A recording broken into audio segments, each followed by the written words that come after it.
का बजट 20,000 अरब रुपए के लगभग हो सकता है। IMF ने पाकिस्तान की बजट तरजीहात को दुरुस्त करार दे दिया। ताख़ीर की गुंजाइश बाकी नहीं रही। वफाकी हुकूमत नए माली साल का बजट 2 जून को ही पेश करेगी।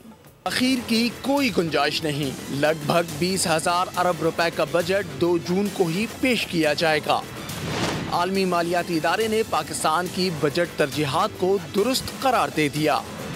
अब ईद उल अज़हा के बाद 13 जून को बजट पेश होने के खदशात खत्म हो गए। IMF तरक्याती और गैर तरक्याती अखराजात के बेशतर तखमीनों समेत FBR के टैक्स आमदन अहदाफ, सब्सिडीज, सर्कुलर डेट और कर्जों की अदायगियों से मुताल्लिक उमूर पर आमादगी जाहिर कर दी है।